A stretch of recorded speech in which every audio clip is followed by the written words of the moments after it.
it looks like Sony is ready to throw in the towel.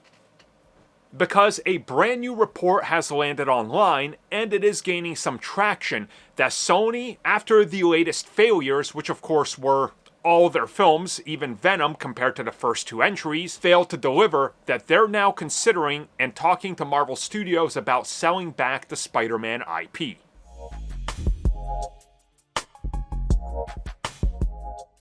So this is not the first time we are talking about rumors, speculation, and reports that Sony is in fact looking to sell off the Spider-Man IP. Now, according to previous reports, what happened was that Disney and Marvel Studios did reach out to Sony, this being over the course of the last decade, and that Sony told them they want $4 to $9 billion. Now, this would value Spider-Man as more valuable than all of Marvel that Disney got and all of Star Wars, which definitely isn't the case. Spider-Man isn't that valuable when you compare him to those giant IPs, but on his own as one character, definitely has a lot of value. So we know that Spider-Man brings in money, but most of the money goes directly to Marvel themselves and not actually Sony. And what's happened with the whole Spider-Man IP is that the only profitable Spider-Man films have in fact been the Marvel Studios ones. And when we look outside of that, they had success with 3 Venom films, each one earning far less than the last one, and also the profit margins shrinking. So you look at their spin-off films that are based on Spider-Man that have failed, which is 3 in a row of them. It's a pretty tough business decision to say, hey, we can continue on with this. Because at some point, you hit a point of diminishing returns and fan interest lacking, which we're seeing happen with Sony's output. So what's going on is that now there's reports that, again, now Sony is actively pursuing Marvel and Disney buying out the Spider-Man IP. Now, if this was to happen, I would assume that Sony would have to walk back the $4 billion all the way upwards of $9 to $10 billion that they apparently wanted. They would have to settle for something that's a lot more lower, let's put it that way. I'm not saying like $100 million. I'm saying maybe like $2 billion tops.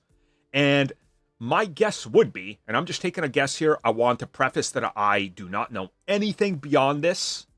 I'm just speculating here, that Sony would make an agreement that keeps them attached to Spider-Man and all the Spidey characters.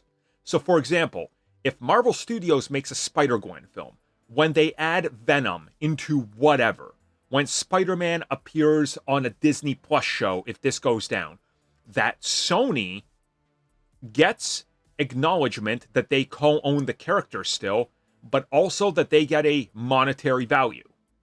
Now, let's say it's, hey, Spider-Man appears in this MCU film. Well, the deal probably structured somewhat the same as it currently is. We don't know what the percentage is. It's been stated it's 2%. Some have stated it's 4%. Some have stated it's 10%. I don't know. So who knows, whatever the speculation is. But my guess would be that Sony would line themselves up to be like, hey, how about every time he's in a film, you guys give us a percentage of it, or a Disney Plus show, or whatever. And that percentage is something like 2 to 3% in perpetuity forever, aka ongoing up until the end of time. So effectively, Spider-Man appears in Spider-Man Daredevil, Devil's Reign, or whatever, right? Maybe it's a film. Sony gets a back-end cut of that. That's maybe 5%.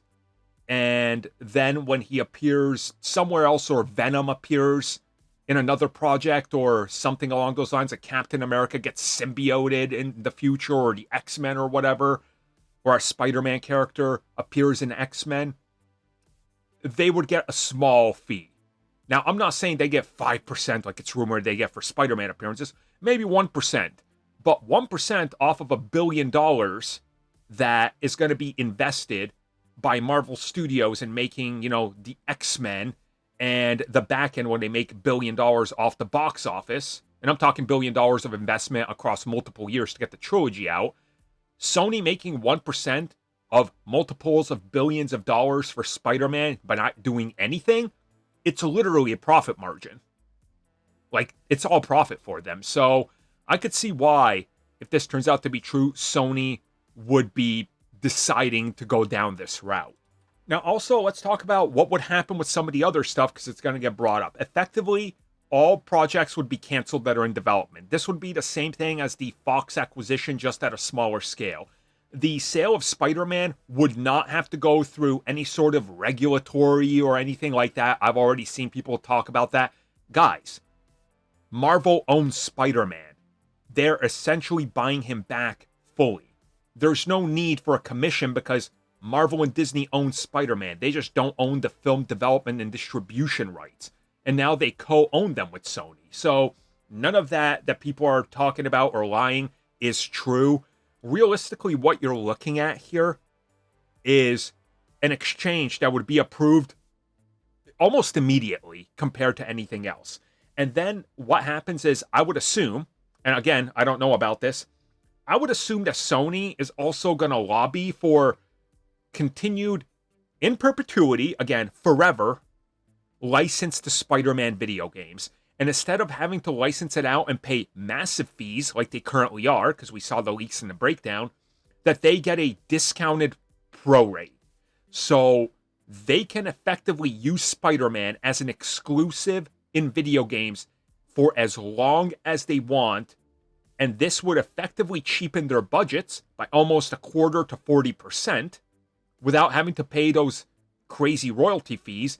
And all they have to do is meet specific markers in terms of development, which would be a condition, which is still a condition for everything that you license out.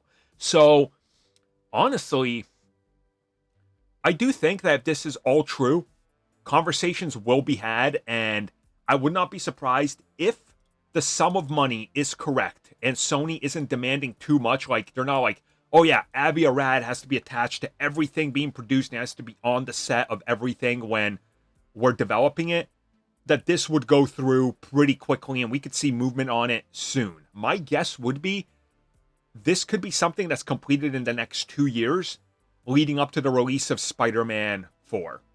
That would just be my guess, just by how business deals are done and sort of the outlook of the future.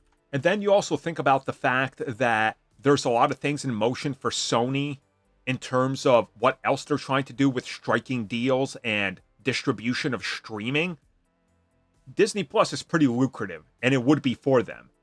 And just like we talked about before, everything Spider-Man that's developed by Sony can end up on Disney Plus. This would include, eventually, Spider-Noir on Amazon. So Disney could stand to benefit greatly by getting everything back and just having it all under one roof. Well, everybody, thank you for watching that video. And as always, you can like, subscribe, share, do whatever you will. Check out the recommended video that's popped up somewhere on the screen. And also, if you would like additional content, including more discussions and more unfiltered content, check out what we offer to the members section, which has new videos going up all the time.